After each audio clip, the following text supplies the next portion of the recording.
Olá, alunos. Meu nome é Elias Arcanjo, sou professor de Física. Vamos à resolução de mais um problema aqui de plano inclinado. Vamos à leitura. No arranjo experimental esquematizado na figura, o fio e a polia são ideais.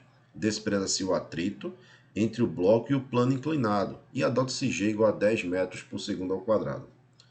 Não levando em conta a influência do ar, calcule. Letra A, o módulo da aceleração dos blocos. Letra B, a intensidade da força de tração no fio. E letra C, a intensidade da força resultante que o fio aplica na polia. Então, um problema como esse, certo? De aqui de leis de Newton, certo? De força.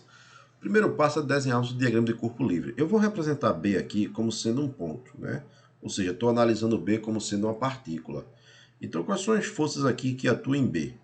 Vai ser o peso de B e a tração para cima, não é isso? O peso de B puxa A, o peso de B vai puxar ele para o bloco B para baixo, devido ao fio aqui, B vai puxar A. Se B puxa A puxa B. Então você tem aqui essa tração. Já para representarmos aqui para representarmos A, eu vou colocar aqui o plano inclinado, certo? Isso vai facilitar na hora de representarmos as forças. E vou representar aqui também A por meio de um ponto. Então, quais são as forças que atuam em A aqui? Ó? Nós temos o peso de A, sempre na vertical, certo? Sempre aqui na vertical. Nós temos a força normal, a normal exercida pelo plano, normal em A. E vou representar aqui de verde a tração. A tração aqui está na direção do plano, certo? Quando nós resolvemos o problema de lei de Newton, após desenharmos o diagrama de corpo livre, nós precisamos, certo, aplicar a segunda lei de Newton na direção do movimento. Então, para isso, eu tenho que decompor aqui o peso, certo? Para determinar a componente do peso na direção do movimento. Como é que eu faço isso? Preste atenção, por favor. Traça uma linha aqui perpendicular, certo, ao plano. Depois, na extremidade aqui de P, certo, você vai passar uma reta paralela, passando aqui na extremidade aqui do vetor peso. Observe que você forma aqui um triângulo retângulo. Dessa forma, você tem como definir as componentes do peso de forma simples. Você vai ter essa componente aqui perpendicular, certo? Que eu vou dizer que é o peso de A na direção normal ao plano, ou seja, perpendicular ao plano. E essa componente aqui do peso, certo? Que é a componente do peso na direção tangencial, na direção tangente ao plano. Deixa eu transladar ela aqui de forma paralela. Essa componente aqui, ó, é responsável, certo? Por puxar o bloco para baixo. Além da tração, você tem essa componente do peso. Enquanto que essa componente do peso aqui normal é que pressiona, certo, A contra a superfície. Mas nós não estamos interessados, certo, nessa componente, apenas naquela direção, certo, que é tangente à direção do movimento, ou seja, na direção do movimento. Então vamos escrever aqui, ó, força resultante é massa vezes aceleração. Lembrem que nós vamos analisar na direção do movimento. Então, se eu analisar aqui B, o movimento de B é para baixo. Eu vou indicar aqui direção vertical, sentido para baixo, certo? Então, em B vai ficar como? Quais são as forças? Quem será a força resultante? Vai ser peso de B menos tração. Isso é a massa de B vezes aceleração. Já A é diagonal para baixo. Aqui eu vou representar assim, tá vendo? Essa é a direção do movimento, sentido para baixo como sendo positivo. Aqui está A. Então vai ficar como? Vai ficar tração mais o peso de A na direção tangente ao plano. Isso vai ser massa de A vezes aceleração. Ó, a princípio, essa aceleração deveria ser a aceleração de B e a aceleração de A. Mas como eles estão unidos pela corda, então a aceleração vai ser a mesma. Então, vou somar as duas equações. Quando eu somo as duas equações, eu posso cancelar aqui tração com tração, porque tem o mesmo valor.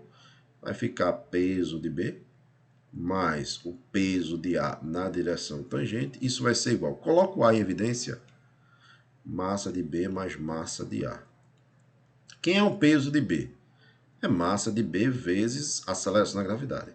Quem é o peso de A? Observe que o peso de A é a componente perpendicular a esse ângulo aqui. Esse ângulo aqui, θ, é o mesmo ângulo θ da inclinação aqui, ó, da inclinação do plano. Então, isso aqui é 30 graus. Então, vai ser, como é cateto oposto, vai ser o peso, que é MA vezes G, multiplicado pelo seno do ângulo, ou seja, seno de 30, certo? Se preferir ali, vou deixar seno de 30 mesmo. Isso vai ser igual a A, que multiplica M de B mais m de A. Então, vamos substituir agora os valores, certo? Então, vai ficar massa de B, 4. Gravidade, 10. Massa de A, 6. Gravidade, 10. E seno de 30 aqui, 0,5. Isso vai ser igual à aceleração, que multiplica a soma das massas, que vai ser 4 mais 6. Então, isso quer dizer que a aceleração vai ser igual. A quanto? 40. C vezes 10 dá 30. 30 vezes 0,5. Não, 6 vezes 10 dá 60. 60 vezes 0,5 dá 30. 30 mais 40, 70. Então, é 70 dividido por 4 mais 6, 10. Então, isso vai ser igual a 7 metros por segundo ao quadrado. Então, essa é a aceleração do sistema. Letra A, ok. Vamos colocar aqui letra A, né? Letra B. O que é na letra B? Ele quer a intensidade da força de tração, certo? Para calcularmos a intensidade da força de tração, vamos chamar aqui de letra B, certo? Precisamos utilizar uma das duas equações. Vou utilizar aqui essa primeira aqui, certo? Vai ficar tração menos o peso de A mais, né? O peso é na direção tangencial. Isso é massa de A vezes aceleração. Então vai ficar o seguinte, ó. Tração vai ser massa de A vezes aceleração menos o peso tangencial. Nós já vimos que o peso tangencial é massa de A vezes gravidade vezes o seno de 30. Então isso vai ser igual a massa de A. Quanto é a massa de A? É 6 vezes a aceleração, que é 7, menos a massa de A, que é 6, a gravidade, que é 10, e o seno de 30, que é 0,5. Então a tração vai ser igual a C vezes 7, 42, menos, aqui nós já vimos que dá 30. Então isso é igual a 12 newtons. Nós temos 12 newtons. O que é que está faltando aqui? Está faltando agora só a letra C, que é a força resultante que o fio aplica na polia. Então veja o seguinte, ó. Se nós imaginarmos aqui a polia, quais são as forças que estão aqui atuando na polia aqui, ó? Nós temos aqui para baixo, certo? Né? A força de tração, devido aqui à ação do bloco, certo? E nós teremos aqui, nessa diagonal aqui, ó, nós teremos aqui, certo? Também a tração, certo? Aqui a tração devido aqui esse peso aqui, né, que está puxando aqui para baixo, e a tração aqui devido a essa tração aqui dessa polia aqui para cima. Então veja só, esses dois vetores aqui, né, ele tem um ângulo aqui entre eles, ó, de 120 graus. Você concorda? É 120 graus. Por quê, ó? Se eu traçar uma reta aqui horizontal, você tem 90 graus aqui, porque essa tração aqui é perpendicular, certo?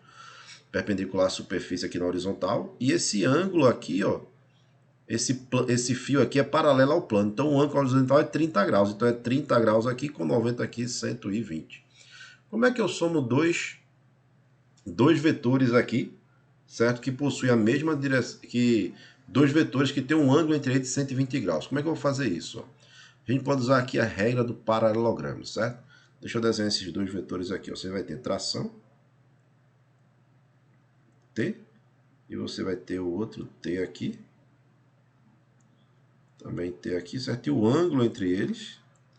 Não ficou legal não, né? Deixa eu desenhar de novo aqui. Então, eu vou desenhar aqui T, vertical para baixo. O outro T aqui, 30 graus aqui, T. Certo? E eu sei que o ângulo aqui entre eles é 120 graus. Então, você faz assim, ó, você traça uma reta aqui que é paralela a essa. Então, uma reta aqui na vertical, não é isso? E você traça aqui na extremidade desse uma reta paralela a essa. Com isso, você forma aqui, ó, um quadrilátero. Um quadrilátero seria, certo? Um quadrilátero não, um paralelogramo. Um paralelogramo seria um quadrilátero de lados opostos paralelos aqui. Então você vai ter aqui, ó, daqui para cá, é o vetor resultante.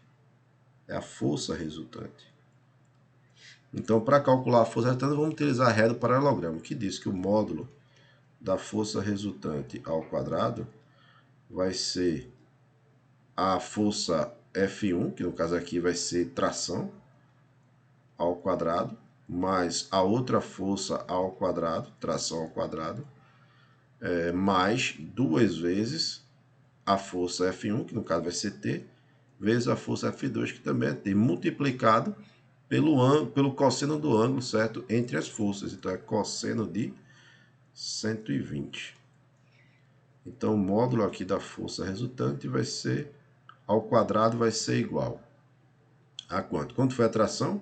A tração foi igual a 12, né? Então, vai ficar 12 ao quadrado, mais 12 ao quadrado, mais 2 vezes t vezes t t ao quadrado, então vai ficar 12 ao quadrado, vezes aqui o cosseno de 120, que é menos 1 sobre 2, certo?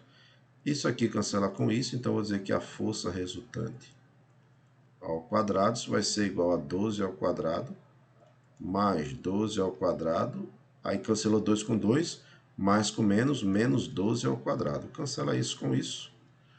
Então, a força resultante vai ser a raiz de 12 ao quadrado. Cancela esse com esse, então a força resultante, certo, que atua vai ser de 12 newtons, ok?